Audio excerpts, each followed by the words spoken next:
Salut chers amis téléspectateurs, internautes, musiciens, que votre journée soit belle. Bienvenue sur Wonderful pour la suite de ma story. J'ai toujours aimé lire les pochettes d'albums afin de savoir à partir de chaque fiche technique qui a fait quoi. Je me souviens qu'au Cameroun, lorsque j'ai commencé à jouer avec mon premier groupe, nous allions tous les week-ends présenter nos chansons à un aîné qui était considéré par tous les musiciens comme un grand arrangeur. Il écoutait nos chansons et nous faisait des remarques, titre par titre, que nous notions avec intérêt. Par exemple, il nous faisait remarquer qu'une chanson devait obéir à une structure claire, avec couplet, refrain et pont. Il attirait également notre attention sur la durée de chaque titre, sans toutefois nous demander de l'allonger ou de le raccourcir. Il s'agissait surtout de nous faire prendre conscience de cet aspect. Certains parlent de directeur artistique, terme qui pourrait prêter à confusion, car dans certains pays, notamment au Bénin, où les artistes ont presque chacun un directeur artistique, qui est en fait un arrangeur et qui joue également le rôle de réalisateur.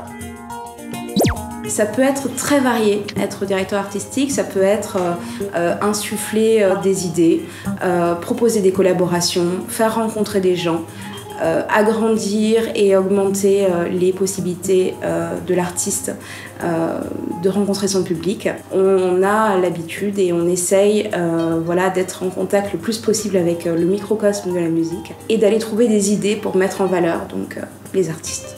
Durant l'enregistrement de mon premier album, j'ai eu recours à 2 réalisateurs que j'avais suggérés au label. Leur travail était de veiller à la cohérence de chaque titre en proposant des idées de son, d'instrumentalisation et de traitement. De façon générale, l'arrangement est davantage basé sur la structuration même d'une chanson, sur le choix des accords, de la rythmique, de la mélodie et veille à construire une chanson cohérente du début à la fin. Alors le réalisateur, c'est la personne qui a en charge de l'aspect artistique du projet, de tout le processus de création. C'est le trait d'union aussi entre la maison de disques et l'artiste. C'est-à-dire qu'il est engagé par la maison de disques, mais il est au service de l'artiste. C'est lui qui doit mettre l'artiste en condition pour qu'il puisse donner le meilleur de lui-même. L'opération d'enregistrer de la musique, c'est pas du tout quelque chose de transparent. Et je crois que le boulot du réal, c'est juste de rendre tout ce petit processus le plus créatif possible. En conclusion, un arrangeur ou un réalisateur n'est pas forcément musicien. Les ingénieurs du son arrangent et réalisent aussi et peuvent apporter une vision que n'ont pas toujours les musiciens. Ce qui vaut alors d'avoir un contenu de qualité prêt pour l'étape du mixage. Nicolas Jules est mon coup de cœur de la semaine. Je vous laisse apprécier ces mélodies en espérant vous retrouver pour la suite de ma story.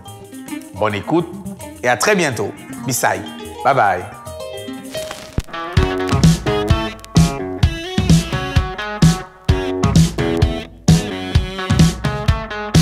Pour toi, je laisse allumer le dernier étage de mes pensées. Pour toi, je laisse allumer le dernier étage de mes pensées. Attends, marchais-tu, à les pieds foutus et les bras tombants.